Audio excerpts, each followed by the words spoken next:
My name is Ann Saterbak. I'm an engineering faculty member at Duke University, and this video is about task decomposition. So often when you are tackling a large or complex project, you might ask the following questions. What do we need to do? When do we need to do it? What order should we do all of these different tasks? Who should do the tasks?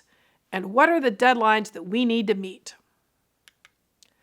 The process of task decomposition can help you answer many of those questions. So task decomposition is when you break down a multifaceted project to specific identifiable tasks. Task decomposition is often the first step in project planning. The main motivation for doing task decomposition is that you can identify the tasks that need to be completed. Once you have those tasks completed, you can then begin to track those tasks. You know who is responsible, and you can ensure that those tasks are completed on time. Work breakdown structures are very structured and hierarchical. They're a visual tool that helps you to break down the project and also to manage it.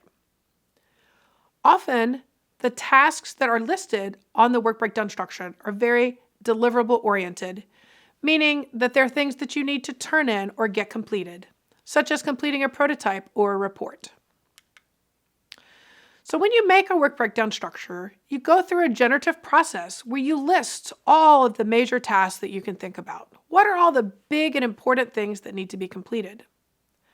And then you go through and you break down each of these major tasks into many, many subtasks.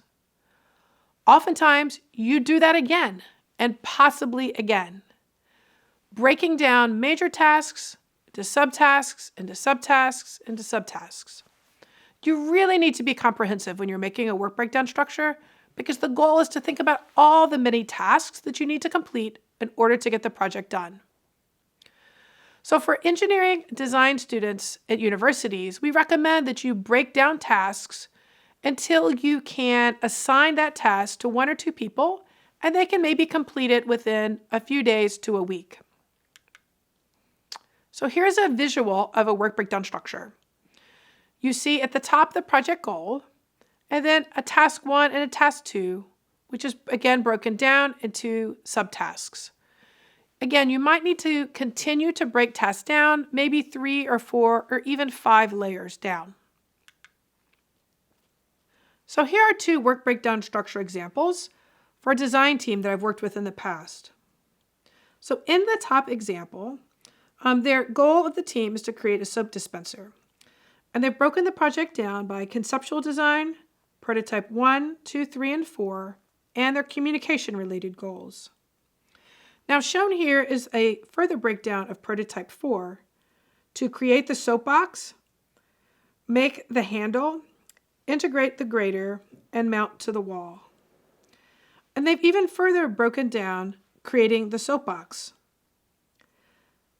The example below shows the same project but decomposed in a different way, where there's the conceptual design, a physical design with 4 prototypes, and then also their communication goals.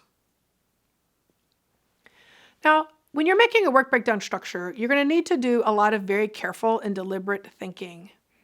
In some ways, it can be tedious to go through and think about all the different steps you need to complete.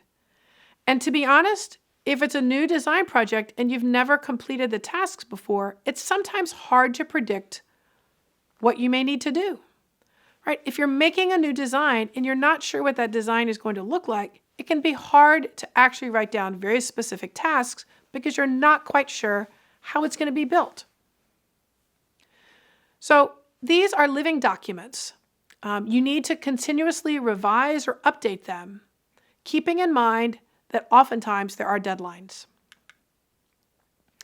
And these deadlines are associated with more discrete tools, such as a Trello chart or a Gantt chart. So oftentimes you take all the many tasks and subtasks created through the work breakdown structure and insert those into a project planning tool, again, such as Trello or Gantt chart. These project planning tools often include who is responsible, what is the time scale over which an activity needs to occur, what are the deadlines, Who else will be participating in the project? As this video comes to a close, I want to offer a few tips for project decomposition. First, you might actually use some of the other forms of decomposition to help break down these tasks and subtasks. Namely, you might use functional decomposition, structural decomposition, or pathway decomposition to help think through how to break down the project into its many steps. You do need to orient your work breakdown structure around the key goals, so keep in mind the key goals as you're doing this process. The work will actually be done at the subtask level, so again, those also need to be clearly defined. And again, as a tip, you might consider using a whiteboard or index cards when going through and identifying all the tasks and subtasks. Particularly if you use index cards, that might help you rearrange them into a meaningful project plan. So while we're on the topic of project management, I want to mention the project management triangle. At the points are scope, time, and cost. And in the middle, you want to maintain quality. So oftentimes, if you increase scope, time and costs will also go up. Sometimes it's really hard to get all 3 points on the triangle completed. Right? If you increase the scope of a project but don't allocate more time, it's going to cost more money. Or if you want something low cost and quick, the scope may need to be reduced. So think through these ideas of scope, cost, and time as they relate to producing a quality engineering design solution.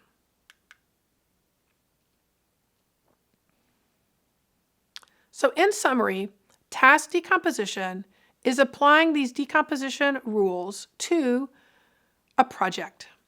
You take a project, you break it up into many tasks and subtasks.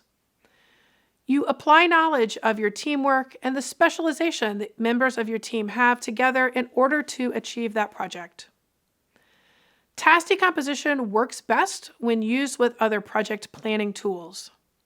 And together, decomposition and project planning tools allow you to tackle these many large, technically challenging engineering projects.